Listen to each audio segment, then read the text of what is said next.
Generalissimo of China, Chiang Kai-Shek, returns to Shanghai. At the airport, General Wedemeyer of the United States Army greets him. For 9 war-torn years, the Generalissimo has not been in Shanghai, and the people turn out to give him an enthusiastic welcome, breaking through police lines to surge around the official cars.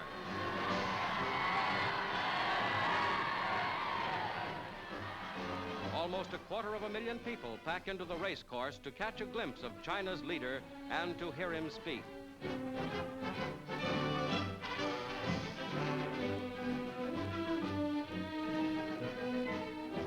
With Madame Chiang, the Generalissimo mounts to the speaker's stand. The great Chinese port city, still recovering from its years of Japanese occupation, greets his speech with cheers.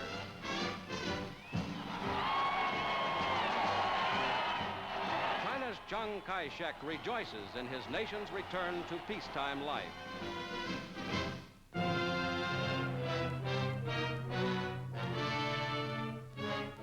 In Manila, the United States Military Commission hears the final witness in the trial of Japanese General Masaharu Homma. Madame Homma takes the stand to defend her husband, accused in the needless deaths of 17,000 American and Philippine soldiers after their surrender on the Bataan Peninsula.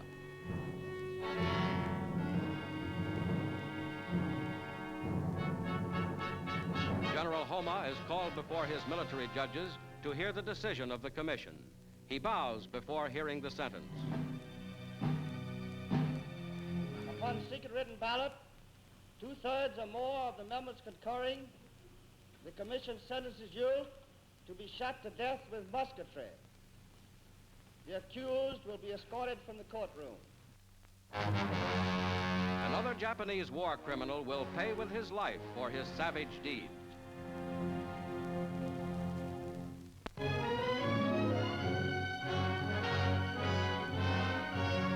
Calling upon such public-spirited citizens as former President Hoover, President Truman acts to prevent starvation in Europe and Asia. The president has already urged Americans to reduce consumption of food by 1/4 to avert famine abroad. Mr. Hoover, who organized mass relief during and after the First World War, Herbert Lehman, chairman of UNRWA, and Commerce Secretary Wallace, join with publisher Henry Luce and Eric Johnston to help solve the acute food shortages. Secretary of Agriculture Anderson presents the problem.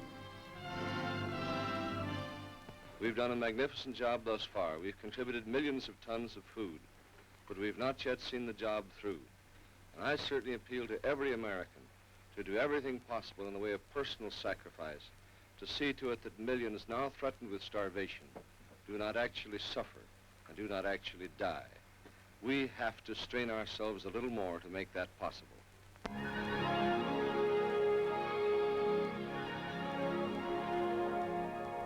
On Honshu Island, Japan, men of the American occupation forces set out for a holiday. They're headed for Shiga Heights, near Yudanaka, and an outdoor furlough on the ski trail. The snow-covered slopes suggest scenery with which the Americans are familiar at home. There's the ski lodge high in the mountains, and the boys get set for the downhill journey.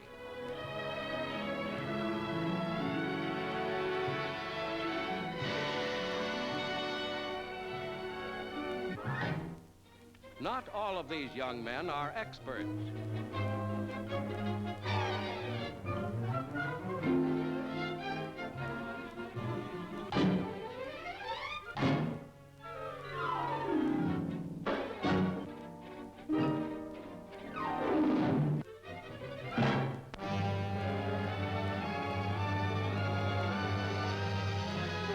Here is the very latest in home construction. In the state of Texas, a mammoth 60-ton machine lays 30-ton concrete houses, much as a hen lays eggs. Back into position over a mold for the building, the machine is lowered.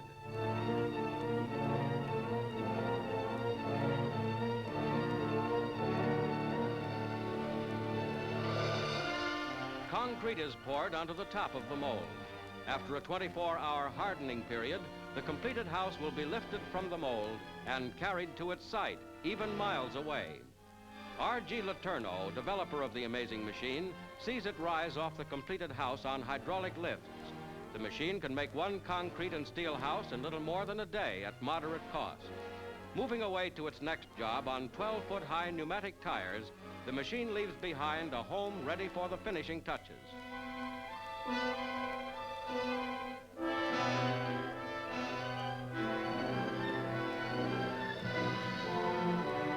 Heating is provided by pipes embedded in the floor. Workmen chip away rough edges before the installation of windows. And here's the finished house, spacious enough for comfortable living. When they are produced in sufficient quantity, these house-building machines will help to meet the worldwide demand for millions of new homes. The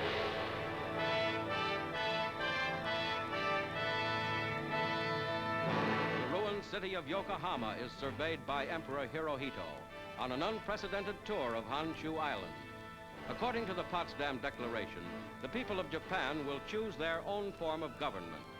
With this tour, Hirohito makes a startling departure from his former godlike austerity and launches his campaign to retain his position as emperor.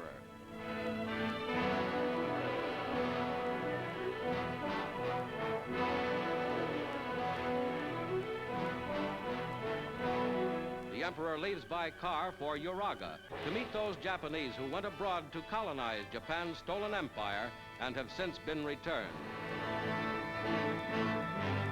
Among those visited by the emperor are some soldiers of the former Imperial Army getting DDT delousing treatment.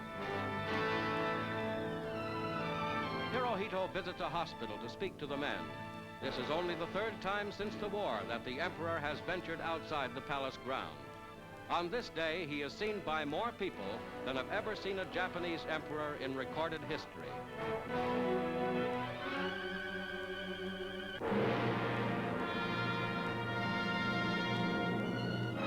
The imperial procession conducts the emperor back to his train. After 7 hours of mingling with commoners, Hirohito prepares to return to Tokyo, where he may ponder the results of his empire's ill-advised wars of conquest.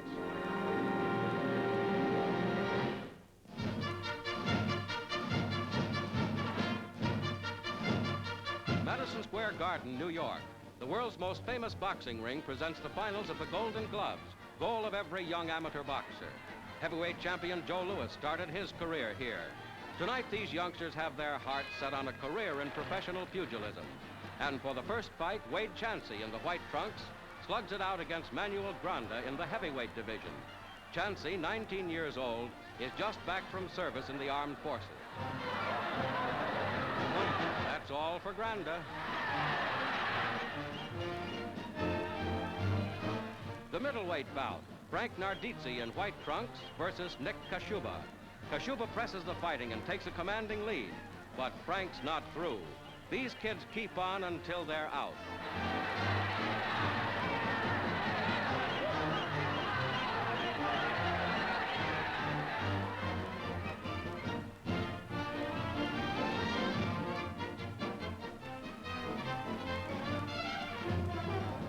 There goes Frank's mouthpiece, and there goes Frank. But he's a courageous youngster, and he comes up for more.